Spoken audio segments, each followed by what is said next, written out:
علماء نے لکھا کہ 5 چیزیں ایسی ہیں جو آپ کو دائمی فکر میں، تکلیف میں، اس اذیت میں، اس تعاسہ میں لے جاتی ہیں۔ ان میں سے ایک البعد عن الصلاۃ، پہلی چیز نماز سے بعد، جو نماز سے دور رہتا ہے، نماز جس کو نصیب نہیں ہوتی، تو وہ جتنی مرضی دنیا کی آسودگیاں حاصل کر لے، اس کے اندر کی بے چینی کبھی ختم نہیں ہو سکتی۔ یہ آپ تو ماشاءاللہ سب نمازی ہیں، اس کا مشاہدہ آپ نے کبھی ایسا کیا ہوگا کام کاج کی شدت کی وجہ سے، یا رات کبھی تھکن اتنی ہوگی تو سو گئے، فجر کی نماز میں جاگ نہیں آئی، یا جاگ آئی بھی تو پھر ایسے وقت میں پڑھی کہ جب آپ بس وہ نماز کیا پڑھنی ہوئی، بس ٹکریں تو ہماری اور ساتھ ہی سورج نکل گیا۔ تو کبھی آپ نے فجر کی نماز اہتمام سے نہ پڑھی ہو، اللہ کرے کہ ایسا نہ ہو، لیکن کبھی ایسا ہوا ہو تو آپ اس کو محسوس کرتے ہیں کہ سارا دن کس طرح بے چینی سے گزرتا ہے، چونکہ دن کا آغاز ہی اچھا نہیں ہوا۔ لیکن آپ تو ماشاءاللہ نمازی ہیں، اور کسی دن اگر نماز فجر رہ گئی، یا کبھی نماز عشاء تھکن میں دور سفر سے آئے ہیں تو لیٹ گئے، کبھی پڑھتا ہوں تو چین کی نیند نہیں آتی، ہر آدھے گھنٹے بعد، ہر 1 گھنٹے بعد آپ کو جاگ آتی ہے، بے چینی ہوتی ہے، حالانکہ آپ تھکے ہوئے ہیں۔ پھر آپ ہمت کر کے کہتے ہیں چلو میں نماز تو پڑھوں، تو جب نماز پڑھتے ہیں تو چین کی نیند آ جاتی ہے۔ تو نماز کے بغیر تو چین کی نیند نہیں آتی، چین کی بیداری نصیب کیسے ہوگی؟ سوئے ہوئے بھی آپ بے قرار رہتے ہیں اگر آپ نے نماز نہیں پڑھی، اور اگر آپ جاگ رہے ہیں تو وہ تو بے قراری کئی گنا ہوگی۔ اور جو نماز سرے سے پڑھتا ہی نہیں ہے، دیکھیے یہ اتنے لوگ بیٹھے ہیں، یہ جمعۃ المبارک کے نمازی ہیں، تو یہ ہمارا علاقہ صرف اتنا تھوڑا ہی ہے، یہی لوگ عید کے دن ہوتے ہیں، اور اوپر نیچے سب جگہوں پہ لوگ ہوتے ہیں۔ اب کتنے لوگ ہیں کہ جمعہ بھی نہیں پڑھتے ہیں۔ حضور علیہ السلام نے ارشاد فرمایا، جس نے 3 جمعے بغیر کسی عذر کے چھوڑے، ایک تو شرعی عذر پیدا ہو گیا، بندہ مریض ہے تو مریض کے لیے جمعہ فرض نہیں ہے، وہ زور پڑھ لے، یا مسافر ہے، جس نے بغیر عذر کے 3 جمعے چھوڑے، اللہ اس کے دل کے اوپر غفلت کی مہر لگا دیتا ہے۔ تو ایک تو نماز دوری جو ہے یہ اس ابدی تکلیف، اس بے چینی، اضطراب اور ایک تعاسہ کا ذریعہ۔ دوسرا عصیان الوالدین، والدین کی نافرمانی۔ کوئی کتنا اونچا اڑے، فضاؤں میں اڑے، اگر والدین اس سے راضی نہیں ہیں، اس کی زندگی میں کبھی سکون نہیں آ سکتا۔ یہ ممکن ہی نہیں، کہیں نہیں لکھا، مذہب کی کتابوں میں تو ہے ہی ہے، یہ دنیا دار مفکرین بھی یہ کہتے ہیں کہ ماں باپ راضی نہیں ہیں تو انسان کبھی بھی سکھ نہیں پا سکتا۔ کچھ گناہ ایسے ہیں جن کی سزا آخرت میں تو ملتی ہی ملتی ہے، دنیا میں بھی ضرور ملتی ہے۔ ان میں سے ایک گناہ ماں باپ کی نافرمانی ہے۔ ماں باپ کا نافرمان آخرت میں تو ذلیل ہوگا ہی ہوگا، دنیا میں بھی اس کو سزا گناہ کی ضرور ملے گی۔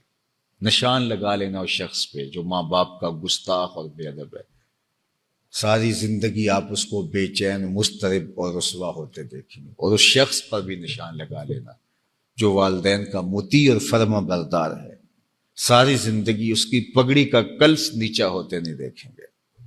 یہ اللہ نے ماں باپ کو گناہ گار ہی کیوں نہ ہو، یہ لازمی نہیں ہے کہ ماں رابعہ بصریہ ہو اور باپ جو ہے وہ جنید بغدادی ہو تو پھر ہی وہ ماں باپ ان کی خدمت۔ گناہ گار سے گناہ گار ماں کیوں نہ ہو، برے سے برے ماں باپ کیوں نہ ہو، اگر اولاد ان کی نافرمان بھی ہے تو ان کی نافرمانی بھی ان کو لے ڈوبے گی۔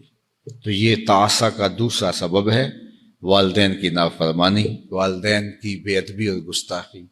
انسان کو تفکرات سے نکلنا نصیب ہی نہیں ہو سکتا جو اپنے والدین کو راضی نہیں رکھ پایا۔ والدین راضی ہیں تو غربت میں بھی خوشی سے جیتا ہے۔ 5 گانا نماز جو ہے وہ نصیب ہے تو دن میں کھانا 3 ٹائم نہ بھی ملے تو پھر بھی سرشاری رہتی ہے۔ تو 5 نمازیں قضا نہ ہوں، 3 وقت کی روٹی میں سے، کھانے میں سے ایک کھانا اگر کمزور ہو جائے یا قضا ہو جائے تو اس میں کوئی فرق نہیں پڑتا۔ طمانیت کا تعلق اس سے نہیں ہے، طمانیت کا تعلق اس سے ہے۔ اور تیسری چیز ارشاد فرمائی کہ البعد عن القرآن، قرآن مجید سے دوری۔ قرآن مجید کو کبھی ہاتھ ہی نہ لگانا، قرآن مجید کی تلاوت ہی نہ کرنا، جبکہ روزانہ کی بنیاد پہ چاہے 2 رکوع پڑھے، قرآن مجید آپ کے ساتھ یوں جڑا ہونا چاہیے۔ قرآن مجید کے بغیر زندگی زندگی ہی نہیں ہے. گر تو می خواہی مسلمان زیستن نیست ممکن جز بقرآن زیستن. قرآن کو اتنا لازم و ملزوم کر دیا گیا ہے مومن کی زندگی کے ساتھ. تو اگر کوئی شخص قرآن سے دور ہے، اس نے برسا برس قرآن نہیں پڑھا، تو کبھی بھی اس کی طبیعت کے اندر وہ سرشاری اور وہ خوشی اور وہ طمانیت آ ہی نہیں سکتی. چوتھی وجہ علماء نے بیان فرمائی، مصاحبۃ و جلساء السوء، برے دوستوں کی صحبت. برے لوگوں کی صحبت انسان کی طبیعت کے اندر نحوستیں پیدا کرتی، اور انسان ایک ابدی بے چینی کے اندر، ایک تعاسہ کے اندر، ایک تکلیف کے اندر، ایک عجیب جو ہے وہ اضطراب کے اندر رہتا ہے. کبھی بھی اسے زندگی کی حقیقی خوشی نصیب نہیں ہو سکتی. اللہ نے انسان کو زندگی دی ہے اور زندگی کے تلذذ کے لیے نعمتیں عطا کر رکھی ہیں، تو ان سے انسان کو انجوائے کرنا چاہیے، لیکن وہ نہیں کر پاتا اگر اس کی صحبت اچھے لوگوں کے ساتھ نہیں ہے. اور پانچویں چیز جو ارشاد فرمائی وہ یہ ہے کہ عدم الرضا بالقدر، اللہ کی تقدیر پہ راضی ہونے کا مزاج نہ ہونا. جب انسان اللہ کی تقدیر پہ راضی ہونے کا مزاج پیدا کر لیتا ہے تو وہ ہر حال میں خوش ہونے کا مزاج حاصل کر لیتا ہے. اور اگر اللہ کی تقدیر پہ راضی ہونے کا مزاج پیدا نہیں ہے تو پھر کبھی بھی زندگی کا تلذذ نصیب نہیں ہو سکتا، زندگی کی سرشاریاں خوشیاں نصیب نہیں ہو سکتی. ایک ابدی ہم، ایک ابدی غم، ایک تعاسہ، ایک انجانا خوف، ایک دکھ، ایک طبیعت کے اندر اضطراب، بے چینی، یہ ساتھ جڑی رہے گی ہر وقت. جس طرح وہ کچھ چیز سلگتی رہتی ہے، زندگی یوں سلگتی رہے گی. اور اگر ان پانچ چیزوں کو دور کر لیں تو پھر زندگی لطف دینا شروع کر دے گی، زندگی مزہ دینا شروع کر دے گی، زندگی سامان راحت بن جائے گی، زندگی قرار قلب بن جائے گی، جینا بن جائے گا. ورنہ وہ غالب نے کہا تھا کہ کس نے کہا تھا زندگی ہے یا کوئی طوفان ہے، ہم تو اس جینے کے ہاتھوں مر چلے. پھر وہ جینے کے ہاتھوں مر جائیں گے.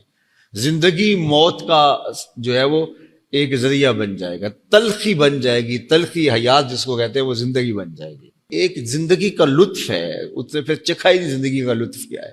جینے کا ایک سرور ہے، ایک کیف ہے زندگی کا، اس نے وہ دیکھا ہی نہیں ہے. اور جس کو یہ پانچ چیزوں سے نجات مل گئی، والدین اس پہ راضی ہیں، پانچ گانا نماز اس کو نصیب ہے، اس کو جو ہے وہ اچھے دوست میسر ہیں، برے دوستوں کی صحبت اس کے پاس ہے ہی نہیں ہے، اور وہ اللہ کی تقدیر پہ راضی ہونا سیکھ گیا ہے. جس حالت میں اللہ رکھے اس حالت میں وہ خوش ہوتا ہے. اور قرآن کے ساتھ جڑا ہے کہ اس کا کوئی دن قرآن کے بغیر نہیں گزرتا. تو زندگی اسی کی زندگی ہے.